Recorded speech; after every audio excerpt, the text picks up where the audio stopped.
Human history holds secrets far older than the Great Pyramids of Egypt. We will uncover 20 forgotten ruins that reveal entire civilizations flourishing long before the pharaohs. This journey will completely reshape your understanding of our ancient past. You will discover how societies built monumental temples and planned cities millennia before what history books often claim. Who were these people that mastered astronomy and engineering in a forgotten age? What caused their incredible worlds to vanish beneath the sands and seas? By the end, you will see the origins of civilization in a startling new light. What does true human ingenuity look like when it leaves no written records behind? Göbekli Tepe stands silently on a Turkish hillside, a puzzle carved in stone. Its great T-shaped pillars, arranged in vast circles, are adorned with foxes, cranes, and scorpions of incredible artistry. What is truly staggering is its age. This sanctuary was raised over 11,000 years ago, a time when humanity was believed to be living in small, nomadic bands. The people who built this were hunter-gatherers, yet they achieved a feat of engineering and collective will that seems to belong to a much later age. They moved and erected pillars weighing many tons, all without the wheel, without metal tools, and crucially, without the farming societies we always thought were necessary for such grand projects. This turns the traditional story of civilization on its head. We were taught that farming came first, providing the surplus and stability that allowed for temples and priests. But Göbekli Tepe suggests something else entirely. It implies that a shared spiritual vision, a desire to build something greater than themselves, may have been the very spark that brought people together permanently. The scale of work required cooperation on a level never before imagined for this era. So what does this mean? It challenges the very foundation of our historical narrative. Perhaps it was not agriculture that created religion, but the human impulse to connect with the divine, to create a central place of gathering that ultimately encouraged people to settle down and invent farming. This single site forces us to reconsider the entire sequence of human progress, revealing a lost chapter where belief and community built the world's first temple long before the rise of kings or empires.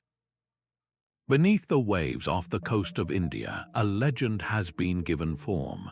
The sunken city of Dwarka, once thought to be only a story from ancient Hindu texts, now stands as a testament to a forgotten reality. For centuries, the Mahabharata described it as the glorious kingdom of Lord Krishna, a magnificent metropolis that was eventually consumed by the sea. Many considered this a powerful myth, a symbolic tale rather than a historical account. Then marine archaeologists began to find its bones. Scattered across the seabed, they uncovered stone structures, remnants of fortifications, and pottery that date back over 9,000 years. This was not a simple village. The layout reveals a carefully planned city with advanced drainage systems, pointing to a society with remarkable engineering skills and a deep understanding of urban living. This was a prosperous coastal civilization, one that likely engaged in trade across the Arabian Sea. Its existence suggests a sophisticated culture flourishing in India at a time comparable to the earliest Mesopotamian settlements. How does a city of such scale and organization simply vanish beneath the ocean? The most accepted theory points to a massive rise in sea levels at the end of the last ice age, a slow but unstoppable encroachment that would have gradually displaced its people and submerged their world.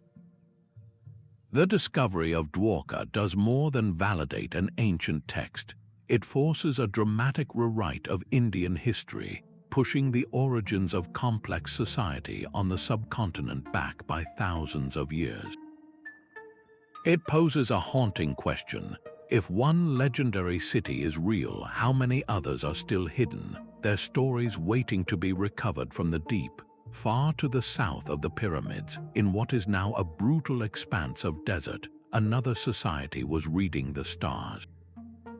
The megaliths of Nabta Playa rise from the sands of the Egyptian Sahara, a collection of stone circles and aligned slabs that form one of the world's oldest known astronomical devices. Created over 7,000 years ago, this complex calendar was the work of cattle herders, people who followed the rains in a landscape that was then a grassy savanna. They arranged these massive stones with incredible precision, aligning them to mark the summer solstice and track the movements of key stars. This reveals a sophisticated understanding of the cosmos that predates the great civilizations of the Nile by millennia. Why would a pastoral society need such an advanced calendar? Their survival depended on predicting the seasonal rains that watered their grasslands. Knowing exactly when the monsoons would arrive, signaled by the position of certain stars, meant the difference between life and loss for their herds. This was not abstract science, but a practical, vital tool for thriving in a challenging environment. The site holds even deeper mysteries. Beneath the stones, archaeologists found ceremonial resting places for cattle, treated with a reverence that suggests these animals were far more than just food. They were likely central to a complex belief system, a cosmology that may have laid the foundational ideas for the gods and rituals of dynastic Egypt that would follow. The very existence of Nabta Playa shatters a long-held assumption that such advanced astronomical knowledge could only emerge in wealthy, agricultural river valleys. Here, in the remote desert, a society of herders demonstrated that human curiosity and intellect can flourish anywhere. Their legacy is a powerful reminder that the roots of civilization are not a single tree, but a vast and interconnected forest, with wisdom growing in places we are only just beginning to understand.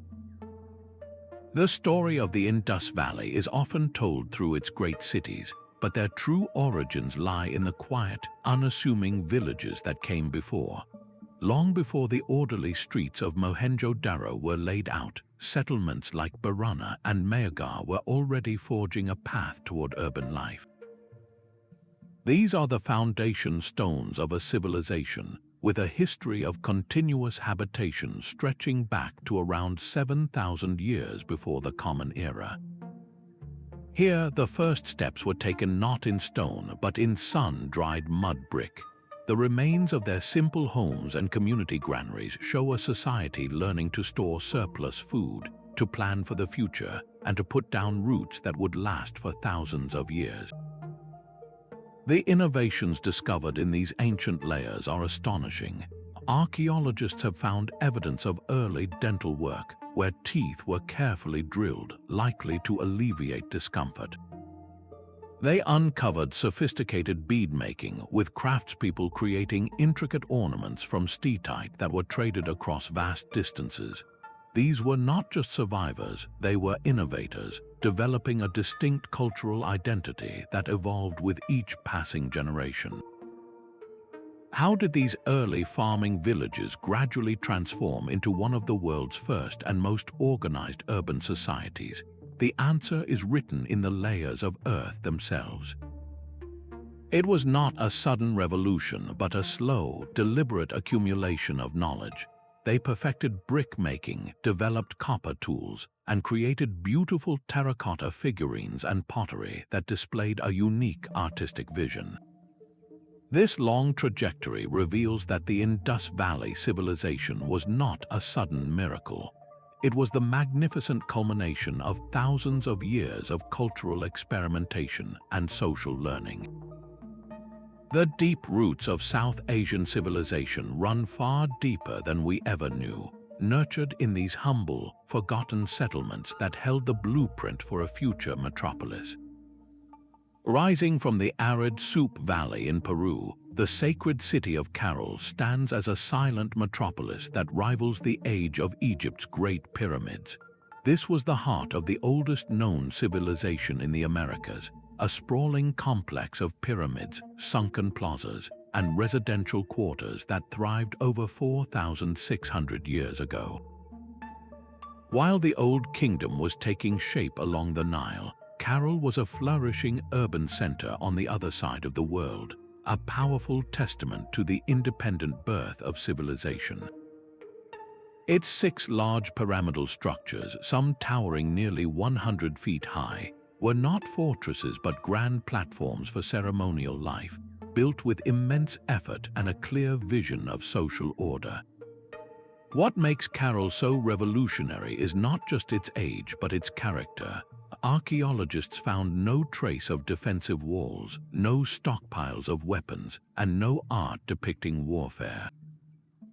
This appears to have been a profoundly peaceful society, one that sustained itself for nearly 1,000 years through cooperation, trade, and shared belief. How did they manage such enduring stability without the force of arms? Their economy was built on a sophisticated web of trade and agriculture. They cultivated cotton, which they wove into nets and textiles, trading these goods with coastal communities for vast quantities of anchovies and sardines. This symbiotic relationship between inland farmers and coastal fishers created a stable economic foundation. But their most remarkable innovation was the quipu, a complex system of knotted strings used for record keeping. This device, which would be perfected by the Inca millennia later, shows they had developed an advanced method of accounting and perhaps even a form of writing without a single written word.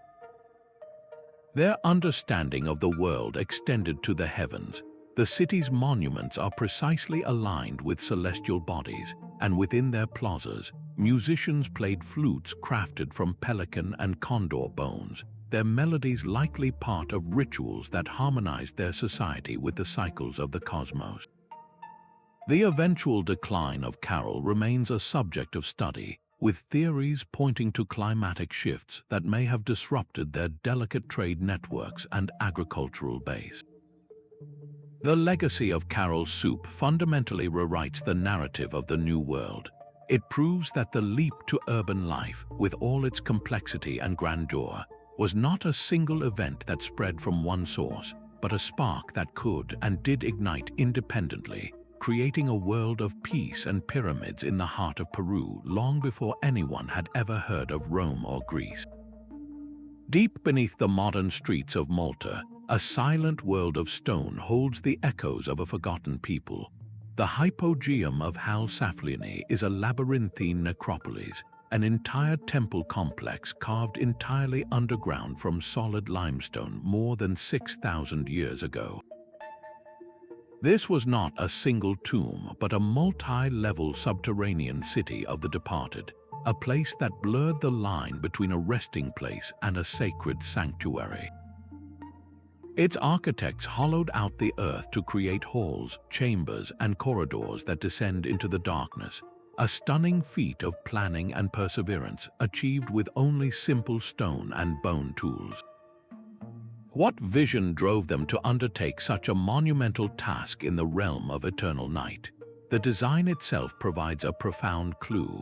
The underground chambers meticulously replicate features of above-ground temples, with carved stone that mimics wooden beams and false windows looking out onto an eternal stone sky. This suggests a powerful belief in an underworld that was a direct reflection of the world of the living, a place where the spiritual journey continued in a familiar setting. The walls are adorned with spiral motifs and traces of red ochre paintings, symbols that likely held deep cosmological meaning connected to cycles of life, death, and rebirth. But the most haunting feature of the Hypogeum is its voice. One chamber, known as the Oracle Room, possesses an extraordinary acoustic property. A deep voice spoken in this room resonates and amplifies, its vibrations echoing through the entire complex in an otherworldly manner.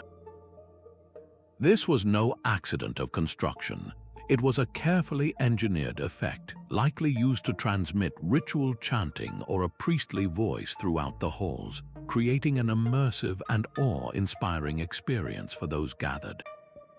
Imagine the impact of a low chant rising from the depths, seeming to emanate from the very stone itself, a powerful tool to connect the community with the spiritual realm. The Hypogeum, used for centuries as a collective burial site, stands as a masterpiece of both prehistoric engineering and spiritual thought. It reveals a society with a sophisticated understanding of architecture, sound, and the human need to honor its ancestors and comprehend the mysteries that lie beyond. What ceremonies unfolded in those echoing halls, and what messages were whispered into the stone to resonate through the ages?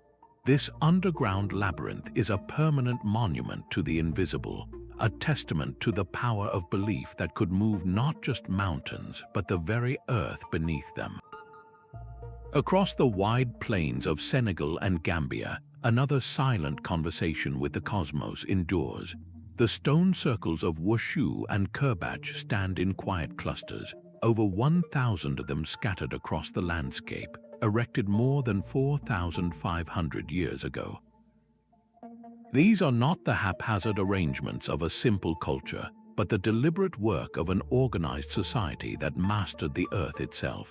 They quarried massive pillars of iron-rich laterite stone, some weighing several tons, then shaped, transported, and raised them with a precision that still commands respect. Each circle, composed of 10 to 24 stones, forms a perfect geometric sanctuary under the open sky. The sheer scale of this undertaking is staggering, a project spanning generations and requiring a shared vision across a vast territory. Who possessed the authority to coordinate such a feat, and what powerful belief united them? The stones themselves hold a clue in their alignment. Researchers have found that many of these circles are oriented to capture the solstice sun or track the phases of the moon. This was not merely a collection of monuments, but a sophisticated celestial calendar carved into the landscape. For the people who built them, the movements of the heavens were not abstract. They were a sacred rhythm that guided the cycles of life, agriculture, and remembrance. These circles often mark the final resting places of individuals, suggesting a profound link between the journey of the soul and the eternal cycles of the stars above. Some of the pillars bear faint, weathered carvings, patterns, and symbols whose meanings have been lost to time, a silent language we can no longer decipher. The presence of these carvings indicates a symbolic system, a way of encoding knowledge or beliefs for future generations. Why did this civilization, with its clear technical prowess and astronomical understanding, vanish so completely from the historical record? The answer may lie in the fragile nature of their society, perhaps based on a way of life that could not withstand a major environmental shift. The legacy of the Senegambian circles is a powerful correction to the historical narrative. They stand as an undeniable testament to the fact that advanced scientific and architectural achievement was not confined to Europe or the Near East. West Africa was a vibrant center of innovation and cosmic inquiry, its ancient astronomers looking up at the same stars and asking the same fundamental questions about our place in the universe, leaving behind a mystery in stone that challenges us to remember them. While the stone circles of West Africa charted the heavens, another revolutionary experiment in community was unfolding in the heart of Anatolia. The settlement of Çatalhöyük presents a world turned inside out. For nearly 2,000 years, from around 7,500 to 5,700 years before the Common Era, this Neolithic town thrived as a dense, buzzing hive of humanity, home to as many as 10,000 individuals. Its architecture was its most defining feature, a continuous honeycomb of mud brick homes packed so tightly together that there were no streets at all. The entire town was a single, interconnected structure, and life unfolded on its rooftops. People moved from home to home by climbing ladders and walking across these plastered roofs, which served as their streets, their courtyards, and their social spaces. Imagine a community where your neighbor's ceiling was your patio, and the skyline was a landscape of ascending and descending figures. This was a society that chose to look inward, building a world of profound connection and privacy. But how did such a vast community function without any visible central authority, without palaces, temples, or even a main square? The answer seems to lie in a deeply rooted, household-based form of social organization. Each family unit was largely self-sufficient, and the society appears to have been strikingly egalitarian, with no evidence of chieftains or ruling elites. Their social complexity was expressed not through hierarchy, but through a shared symbolic world. Inside these windowless homes, the walls were a canvas for a vibrant spiritual life. Elaborate paintings depicted hunting scenes, vultures, and abstract patterns, possibly telling stories of the world outside and the cosmos within. They practiced a unique form of remembrance, retrieving skulls from their departed and covering them with plaster to recreate lifelike faces, then displaying them in their homes. These honored ancestors were literally woven into the fabric of daily life, buried beneath the platforms where families slept and ate. The most powerful recurring symbols were bulls and the feminine form. Bull horns set into benches and pillars imbued the homes with a sense of raw, potent energy, and the now famous figurines of corpulent women, often seated on thrones flanked by felines, suggest a deep reverence for a life-giving force, a goddess associated with fertility, agriculture, and the power of nature. Çatalhöyük challenges our most basic assumptions about what it takes to build a civilization. It proves that large-scale urban life did not require kings, armies, or grand public monuments. It could flourish for millennia on a foundation of shared ritual, domestic artistry, and a collective identity that placed family, ancestry, and the cycles of life and death at the very center of existence. What can this ancient rooftop world teach us about the many different ways to be human together? Beneath the churning gray waves of the North Sea, an entire world lies preserved in the dark. This is Doggerland, a vast, submerged landscape that was once a thriving heartland for Mesolithic hunter-gatherers. For thousands of years, it was not water but rolling hills, dense forests, and meandering rivers that connected Britain to mainland Europe. It was a crossroads, a fertile plain teeming with life, where early human groups followed migrating herds and forged cultural connections across a continent. Then, around 8,000 years ago, the climate warmed, glaciers melted, and the seas began their slow, inexorable rise. The story of this lost land is not one of a sudden cataclysm, but of a gradual, generation-by-generation retreat from an encroaching ocean. Recent marine archaeology surveys, using advanced sonar and core sampling, have mapped this drowned world in stunning detail. They have identified the sunken stumps of ancient forests, the clear paths of forgotten river systems, and on the seabed, scattered stone tools and potential burial mounds that whisper of a populated and spiritually rich environment. The unique conditions of the seafloor have created a time capsule. In the oxygen-poor mud, organic materials that would have vanished on land are perfectly preserved. Pieces of wood, seeds, and even pollen grains survive, offering an unparalleled window into the daily life of these people.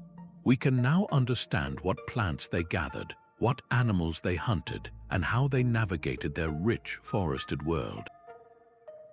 This raises a profound and deeply human question. What happened to the communities of Doggerland as the waters rose? They were not a static people. They were highly adaptable, living in a landscape that was constantly changing. As the coastlines shifted and familiar hunting grounds vanished beneath the waves, they would have been forced to move, following the receding forests and game inland toward the higher ground of what is now Britain and the European mainland. They did not vanish, they migrated, their knowledge, their stories, and their genes likely blending with and influencing the populations of these new lands. The true legacy of Doggerland is its powerful reminder of the transience of coastlines and the resilience of humanity.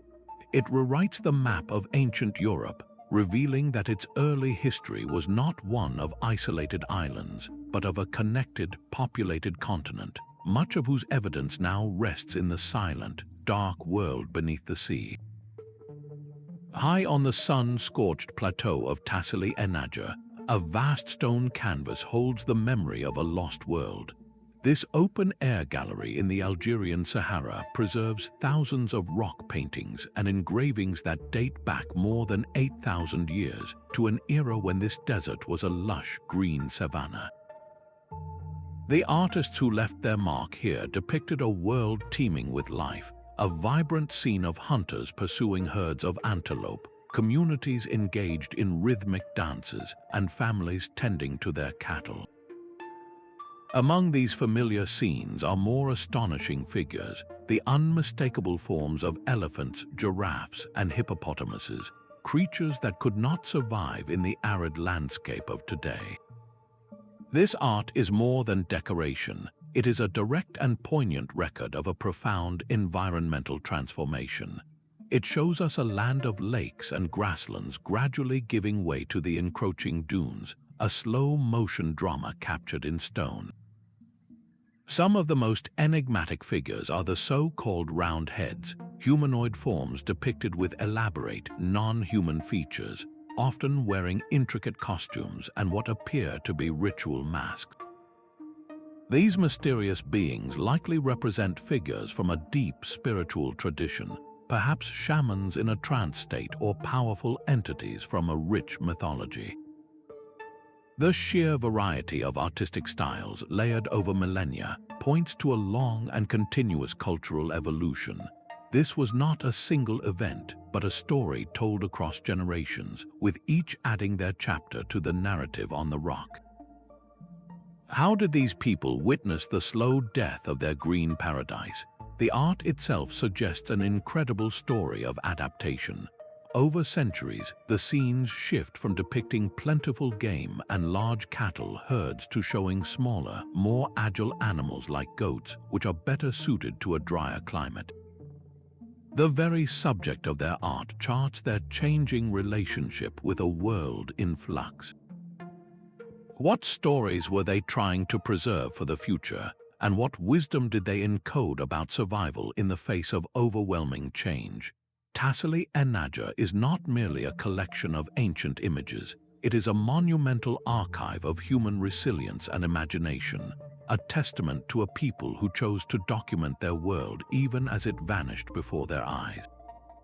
On the high plains of the Golan Heights, a sprawling ring of dark basalt stones holds an ancient secret, Rujm el-Hiri, whose name translates to the stone heap of the wild cat, is a monumental structure of concentric circles dating back over 5,000 years. This vast complex, built in the 4th millennium before the Common Era, predates even the Great Pyramids of Egypt. At its heart lies a mysterious central cairn, a later burial chamber that adds another layer of meaning to the site. The sheer scale is breathtaking, with outer walls standing over 8 feet high and encompassing a diameter of nearly 500 feet. Thousands of tons of stone were gathered and meticulously positioned, a task that required the coordinated effort of an entire society. Who commanded such labor, and what powerful vision united them to build this enduring monument under the open sky? The design reveals a people deeply connected to the cosmos. The circles are precisely aligned to capture the first rays of the summer solstice sunrise. On that longest day, the sun would have risen directly through a specific entrance, flooding the central space with light in a dramatic display of celestial engineering. This was far more than a calendar. It was a sacred machine for harnessing the power of the sun, likely the centerpiece of seasonal rituals that marked the agricultural year and reaffirmed the community's place in the universe. The central tomb presents a compelling puzzle, suggesting the site's purpose evolved over centuries. It points to a profound connection between the cycles of the heavens and the journey of the ancestors, a belief system where the sky and the earth were intimately linked in a continuous cycle of life and remembrance. Unlike the fortified cities that would later dominate the region, Rujm el-Hiri possesses no defensive walls, no gates, and no stockpiles of weapons. This was not a place of conflict but of congregation. It stands as a powerful testament to a peaceful and spiritually focused community, one that invested its collective energy not in warfare, but in understanding the stars and honoring its beliefs. The anonymous builders of this circle challenge our assumptions about the early Levant, revealing a sophisticated society whose legacy is written not in conquest, but in stone and alignment with the sun. The silent stones of Atlit rest 25 feet beneath the Mediterranean waves, a ghost village preserved in time. Off the coast of modern Israel, this Neolithic settlement dates back over 9,000 years, a community of stone houses and courtyards frozen in a moment of sudden departure. Among its most striking features is a semicircle of massive standing stones, arranged with clear intention around a freshwater spring. This was not a random village, but a place of both practical ingenuity and deep ritual, where daily life and spiritual belief flowed from the same source. The engineering here was remarkably advanced. They constructed a deep, stone-lined well at the very heart of their community, a testament to their understanding of hydrology and their ability to secure a reliable water supply against the encroaching saltwater. This was a society that had mastered its coastal environment, balancing farming with a sophisticated maritime economy. Archaeologists have found evidence of domesticated crops alongside the bones of deep-sea fish, showing a people who harvested the land and the sea with equal skill. Yet this snapshot of a thriving community also holds evidence of profound hardship. Studies of the remains found here have revealed the oldest known case of tuberculosis in a human being. This discovery offers a silent, somber insight into the health challenges faced by these early settled people, living in close quarters with their animals. It is a reminder of the vulnerability that came with this new, communal way of life. The site's preservation is so complete that the logic of the village is still visible, a layout of homes and work areas that speaks to a well-organized society. Then it was abandoned. The question of why they left remains. Was it the slow, inexorable rise of sea levels, gradually salinating their freshwater spring and fields? Or was it a more violent end, a tsunami that forced an immediate evacuation, leaving their world intact beneath the waves? Whatever the cause, their exodus preserved a perfect cross-section of Neolithic coastal existence. Atlit is more than a sunken ruin. It is a poignant time capsule. It shows us a people who were brilliant adapters, who built complex structures and sustained a mixed economy, yet who remained at the mercy of a changing world. Their story is a powerful echo of our own relationship with the sea, a reminder of the delicate balance between human innovation and the immense, shifting power of the natural world. What final glimpse did they have of their home as they moved to higher ground, and what lessons did they carry with them? The lost city of Lothal reveals a civilization thinking on a global scale. While part of the vast Indus Valley network, this port in Gujarat, India, was a gateway to the world, its origins reaching back to around 2,400 years before the Common Era. At its heart lay an engineering marvel, the world's earliest known dockyard. This massive, brick-lined basin was connected by a channel to the Sabarmati River when it flowed along a different course, allowing ships to enter and exit with the tides.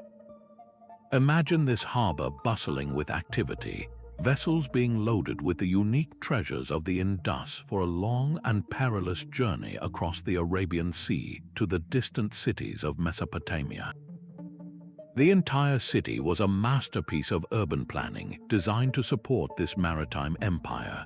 A raised citadel overlooked a carefully organized lower town with wide streets and a complex drainage system that kept the city clean and functional. The economic lifeblood of Lothal flowed through a system of standardized weights made from precisely cut chert stone. These were not rough estimates, but a universal measure that guaranteed fairness in markets from the Indus to the Euphrates. Their famous seals, carved with animal motifs and an undeciphered script, acted as signatures on cargo, a mark of quality and ownership that was recognized across the ancient world. What goods were so valuable they warranted such a vast trade network? Lothal's workshops were production centers for exquisite carnelian beads, etched with dazzling white patterns and beautiful shell bangles. They crafted fine tools and intricate jewelry, evidence of a society with a high degree of economic specialization where artisans could perfect their crafts. Within the citadel, fire altars hint at the spiritual life that underpinned this commercial powerhouse, suggesting rituals that sought protection and prosperity for the merchants and their sea-going vessels. How did these ancient mariners navigate the open ocean without modern instruments? They were masters of the monsoon winds, timing their voyages with the seasonal shifts that filled their sails, carrying Indian timber, ivory, and precious stones to Mesopotamia and returning with silver, textiles, and other raw materials. Lothal stands as stunning proof that even 5,000 years ago, civilizations were not isolated. They were nodes in a vibrant web of international trade, connected by the daring of sailors and the universal language of commerce, a forgotten gateway that helped weave the world together. The haunting eyes of Ghazal still watch from the depths of time. In modern-day Jordan, this sprawling Neolithic settlement thrived for over 2,000 years, a vibrant community whose spiritual life was as rich as its fields. Among its most astonishing creations were its statues, crafted from lime plaster over a core of reeds and twine. These life-sized human forms are among the oldest large-scale representations of people ever discovered. Their faces were painted with bitumen to create hair, their eyes inlaid with cowrie shells that caught the light with a lifelike glint. To stand before one was to face a presence, a figure that blurred the line between a person and an icon. What role did these powerful objects play in a community of early farmers? They were likely central to communal rituals, perhaps representing revered ancestors or spiritual entities that unified the village. This was a society that had moved beyond mere survival to ask profound questions about identity, memory, and the forces that bound them together. Their spiritual world was also reflected in their treatment of the departed. They practiced a unique form of remembrance, carefully removing the skulls of the deceased long after burial. These skulls were then often covered with plaster, recreating the features of the face, and reburied in special caches beneath the floors of their homes. This intimate connection with their ancestors suggests a belief system where the past was physically present, guiding and protecting the living. The architecture of Ghazal itself tells a story of profound change. Over centuries, the round, hut-like structures of the earliest settlers were replaced by sturdy, rectangular homes. This was not merely a stylistic shift, but a revolution in how people organized their lives and their space. Rectangular buildings are easier to subdivide and expand, allowing for private rooms, storage areas, and a more complex, settled existence. This new way of building reflects a society that was putting down permanent roots, planning for future generations, and developing a sense of private property and family life. Alongside this architectural evolution was the steady work of domestication. The people of Ghazal were not just hunters, they were herders of goats and cultivators of crops like barley and lentils. They were actively shaping their environment, learning the rhythms of the seasons and the patience required to nurture life from the soil. The combination of these elements, the profound art, the ancestral veneration, and the new relationship with plants and animals, paints a picture of a complete cultural world. Ghazal offers a rare window into the Neolithic mind, a glimpse of a moment when humanity was forging the very concepts of community, spirituality, and home that would shape all the civilizations to come. The mountain winds of North Macedonia whisper across a rocky throne carved by hands millennia ago. High atop a volcanic plateau, the Kokino Observatory stands as a monument to a Bronze Age society's deep conversation with the cosmos. Dating back over 3,600 years, this is not a single building but an intricate arrangement of stone markers, platforms, and seats etched directly into the mountain itself. Its architects used the natural contours of the rock, positioning precise notches and stone pillars to frame the rising sun and moon at key moments throughout the year. They were not merely watching the sky, they were measuring it with astonishing accuracy, tracking the complex cycles of celestial bodies against the distant horizon. What kind of society possessed the patience and knowledge to engineer such a precise calendar in stone? The site itself provides clues to its dual purpose. Alongside the astronomical markers are ritual platforms and those iconic thrones, seats of authority carved from the living rock and positioned to face the dramatic eastern skyline. This suggests that Kokino was far more than a scientific instrument. It was a sacred space where the ruling class, likely priest astronomers, performed ceremonies that united the community with the heavens. The act of observing the solstice sunrise from these thrones would have been a powerful display of both spiritual and temporal authority, a moment where cosmic order validated social order. How did this celestial knowledge weave into the fabric of their daily existence? For an agricultural society, predicting the solstices and equinoxes was essential for knowing when to plant and when to harvest, turning abstract astronomy into a practical tool for survival. But the alignments go beyond the simple solar calendar, also marking the lunar cycles and the movements of specific star clusters. This deeper layer points to a rich cosmology, a belief system where the gods resided in the sky and their movements directly influenced the fortunes of the people below. The design of Kokino shares a fascinating kinship with other ancient observatories like Stonehenge, yet its expression is uniquely local, born from the specific landscape and beliefs of the people who called these mountains home. It stands as a powerful testament to a universal human truth that from the highlands of Macedonia to the deserts of Nabta Playa, our ancestors everywhere lifted their eyes to the stars, seeking answers, order, and connection in the vast, orderly dance of the heavens. The ruins of Tel Karamal rise from the plains of northern Syria as a monument to a pivotal moment in human history. Here, over 12,000 years ago, a community began a grand experiment, building and rebuilding a series of astonishing round stone towers. These structures are among the oldest fortified works ever discovered, predating even the famous walls of Jericho. They were not the product of a sudden revolution, but a slow, deliberate process of becoming settled, a story written in layers of stone and earth. The people of Tel Karamal were navigating the profound shift from a life of following migrating herds to one of putting down roots in a single place.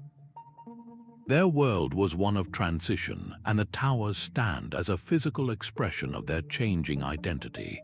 What drove them to invest such immense effort into these circular monuments? The towers likely served multiple roles in this nascent society. They could have been watchtowers, providing a commanding view of the surrounding landscape for security against both animal and human threats. They may have functioned as communal storage facilities, safeguarding the community's most valuable resource, the harvested grain that made their settled life possible.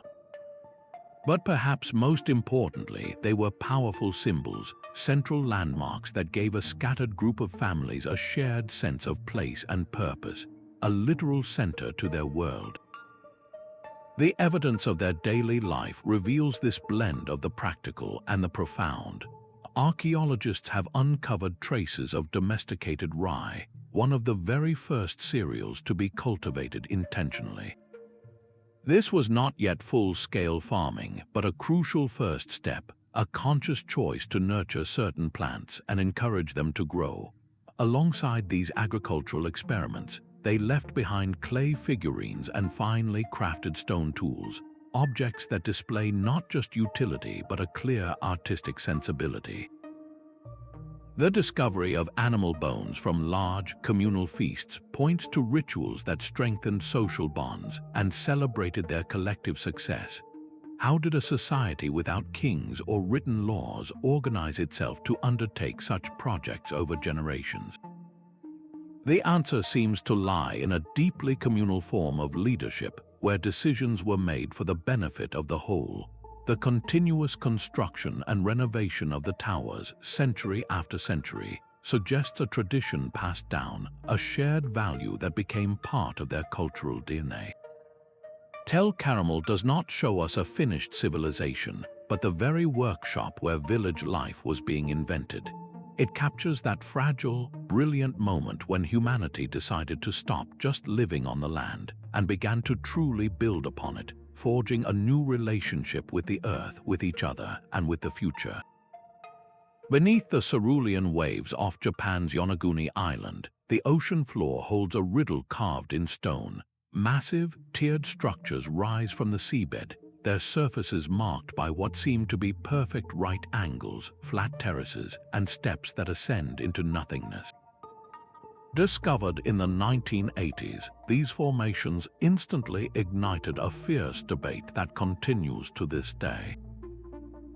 Are we witnessing the sunken ruins of a city 10,000 years old, or is this a spectacular natural sculpture, a geological mimic of human design? The sheer scale is breathtaking, with the main monument stretching nearly 500 feet long and rising 100 feet high, a submerged pyramid of sandstone shaped by forces both mysterious and powerful. Proponents of the human origin theory point to features that defy easy geological explanation. They highlight the two sharp, straight pillars near the structure's summit, the precisely carved archways, and the twin holes that some interpret as mooring points for ancient vessels. Most compelling are the series of what appear to be wide, ceremonial staircases, their treads and risers unnervingly uniform. If these are indeed the marks of tools, they were made by a people thriving during the last ice age, when sea levels were dramatically lower and this entire area was dry land. This would place their construction in an era we have long considered a prehistoric wilderness, a time before pottery or agriculture.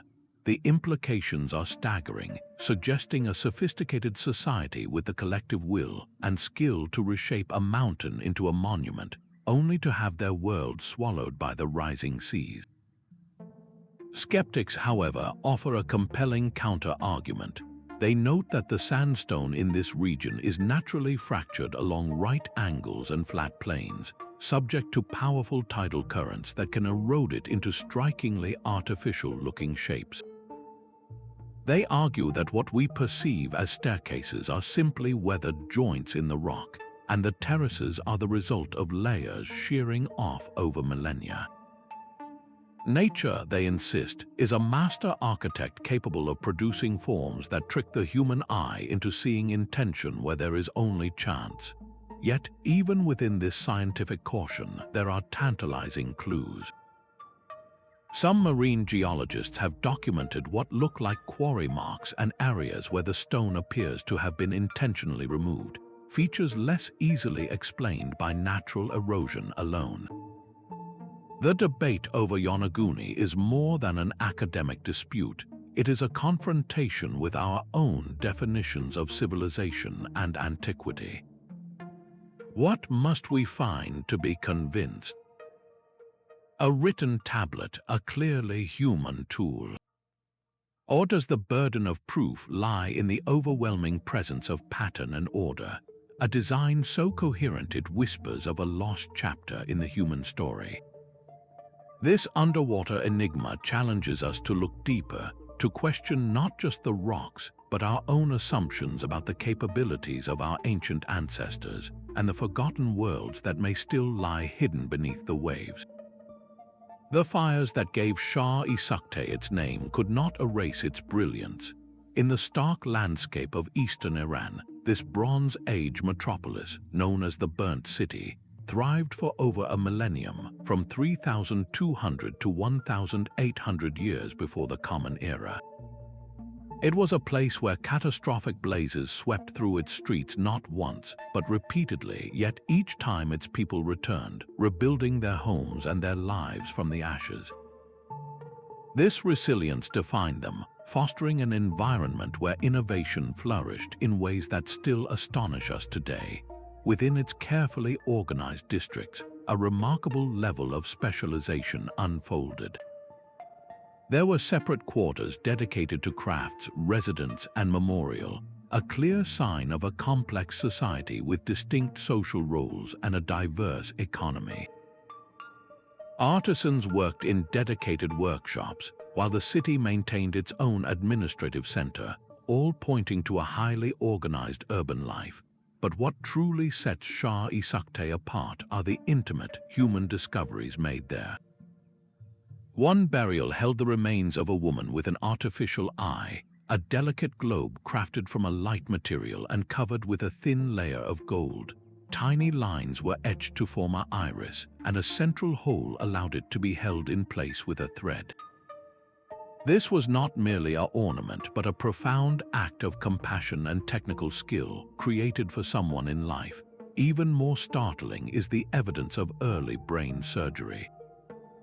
A skull found at the site shows clear signs of a successful medical procedure, a precise trepanation where a piece of bone was carefully removed, likely to relieve pressure from a severe injury. The bone shows signs of healing, meaning the individual lived for some time after this incredible operation. How did they achieve such medical knowledge without modern instruments or understanding of germs? Their expertise likely grew from repeated practice, a slow accumulation of anatomical observation passed down through generations of healers. Yet their creativity extended beyond the medical realm and into the world of art. A simple clay goblet, unearthed from the ashes, holds what many consider the world's earliest animation. Painted around its surface is a sequence of images depicting a leaping goat. When the cup is spun, the goat appears to spring toward a plant, a playful illusion created 5,000 years ago. This single object reveals a people with a sense of whimsy and a desire to capture motion, a precursor to the films and cartoons of our own time. The city's reach was global for its era. Artifacts found within its walls, including seals and precious stones, show clear connections to both Mesopotamia and the distant Indus Valley.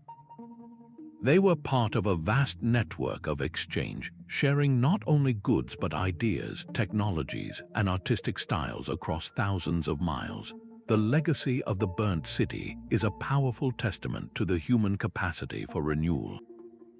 It shows us that from repeated hardship can emerge unparalleled creativity, a spirit that turned disaster into a catalyst for some of the ancient world's most astonishing advancements in medicine, art, and urban living. The colossal stones of Ghazal, with dot above Gantaja, rise from the island of Ghazal with a silent, imposing presence. These twin temples, constructed over 5,600 years ago, are among the oldest freestanding structures ever built by human hands, standing for millennia before the first pyramid block was ever cut in Egypt. Their very name, meaning giantess, comes from local legend that speaks of a giant woman who built them while carrying her child, a folk memory that tries to explain the seemingly impossible. The scale is almost overwhelming, with outer walls built from massive blocks of coralline limestone, some weighing many tons. How a Neolithic society without metal tools or the wheel quarried, transported, and raised these stones remains one of archaeology's great puzzles. The architecture reveals a people who are master engineers. They constructed curved walls that have withstood the test of time, and inside, they created spacious chambers using a technique called corbelling, where each successive layer of stone slightly overlaps the one below, forming a rudimentary but effective dome. These were not dark, cramped spaces, but carefully planned ceremonial centers designed to accommodate and awe their community. Within these chambers, archaeologists have found stone altars and libation holes, suggesting rituals that might have involved offerings. While some theories point to practices focused on fertility or the veneration of a mother goddess, the exact nature of their ceremonies is a mystery we can only interpret from the silent evidence they left behind. The temples are not randomly placed. Their main axis is precisely oriented toward the southeast, aligning with the rising sun of the equinoxes. This celestial connection indicates that the people of ancient Malta were not just builders but astronomers, weaving the cycles of the sun directly into their spiritual life.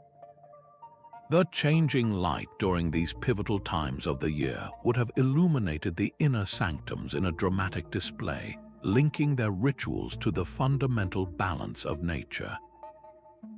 What powerful belief system compelled them to invest such colossal effort, generation after generation? Gewith above Gantaja stands as a permanent monument to that belief, a breathtaking achievement of Neolithic genius that forces us to reconsider the spiritual and architectural capabilities of our ancient ancestors. These final shelters hold a gallery of memory spanning 30,000 years. The Bhimbetka rock shelters in central India are not merely caves, but a continuous canvas where generation after generation left their mark, creating the world's longest record of human artistic expression.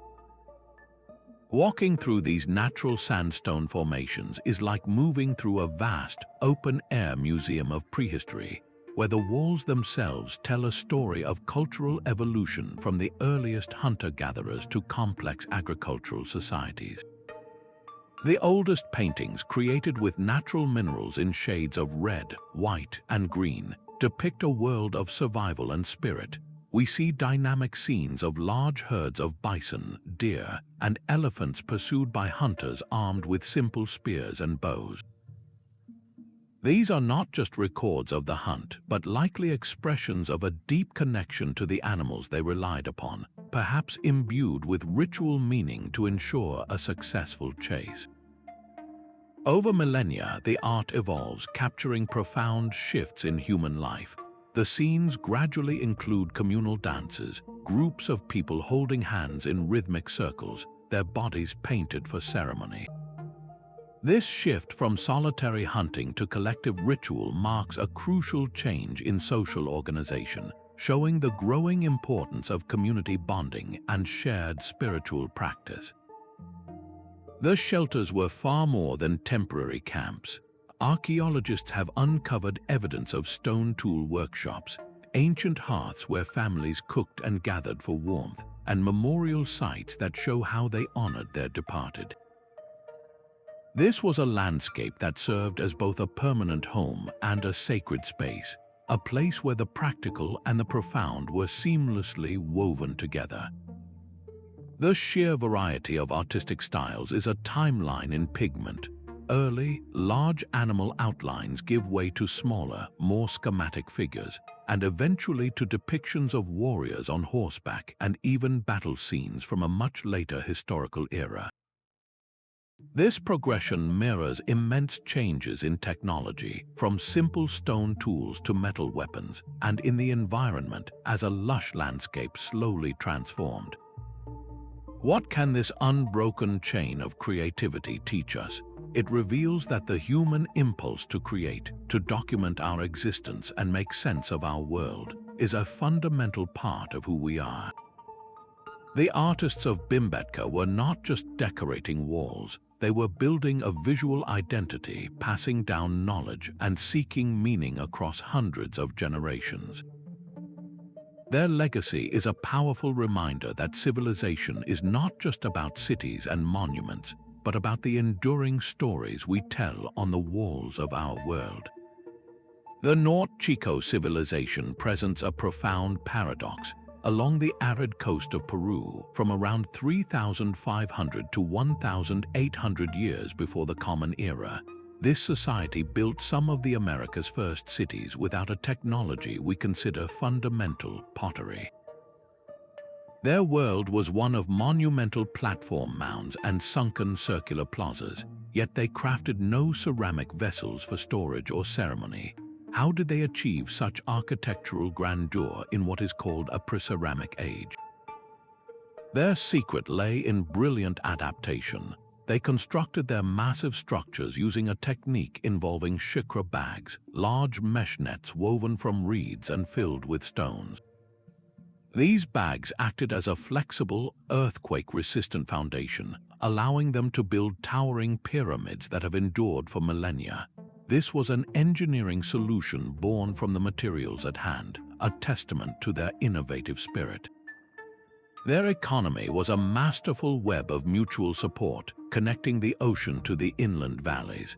Vast harvests of anchovies and sardines from the rich Pacific waters provided a stable protein source, while communities inland cultivated cotton and crops like squash and beans. This was not a society of isolated villages, but a coordinated network where fishermen traded their catch for cotton nets and textiles, creating a symbiotic relationship that fueled their growth. Within their ceremonial centers, life was enriched by culture and ritual. Musicians played flutes crafted from pelican and condor bones, their melodies likely echoing through the sunken plazas during gatherings. Evidence also suggests the ritual use of psychoactive substances, pointing to ceremonies aimed at altering consciousness and connecting with the spiritual realm. Perhaps the most telling feature of the North Chico is what is missing. Archaeologists have found no defensive walls, no stockpiles of weapons, and no art glorifying conflict. This appears to have been a culture that flourished for over 1,000 years through cooperation and shared belief, not coercion and warfare. How did they coordinate the labor for these vast projects without a written language to record decrees or accounts? The answer may lie in the power of a unifying ideology, a shared vision that compelled communities to contribute to a collective goal. The North Chico stands as a powerful reminder that the path to civilization is not a single road. Complexity can emerge through collaboration, and a society's legacy is measured not by its weapons of war, but by the enduring monuments to its peace. Our journey across millennia and continents reveals a profound truth, that the human drive to build, to create, and to understand our place in the cosmos is a story written not in one land, but across the entire world. From the celestial stones of Nabta Playa to the sunken streets of Dwarka and Atlit, these 20 forgotten sites form a collective legacy far older and more diverse than we ever imagined. They were not primitive precursors, but brilliant, fully realized societies that mastered their environments with stunning innovation. They raised monumental temples without metal tools, charted the stars without telescopes, and built peaceful cities that thrived for 1,000 years. Each discovery peels back another layer of a forgotten age, challenging the very timelines we once took for granted and expanding our definition of civilization itself. These were not isolated sparks, but a constellation of human genius shining across the ancient world. As we reflect on these silent stones and submerged cities, we are reminded of our shared responsibility. These fragile remnants are a non-renewable resource, a precious window into our collective past that is vulnerable to both time and human activity. Their preservation and continued investigation are essential, for every artifact recovered and every alignment deciphered adds another piece to the grand puzzle of our origins. The story they tell is not finished. Which of these ancient wonders spoke to you most deeply? Was it the rooftop world of Çatalhöyük or the maritime empire of Lothal? Share your thoughts in the comments, and if you are ready for more journeys into the deepest mysteries of our past, subscribe to continue exploring together.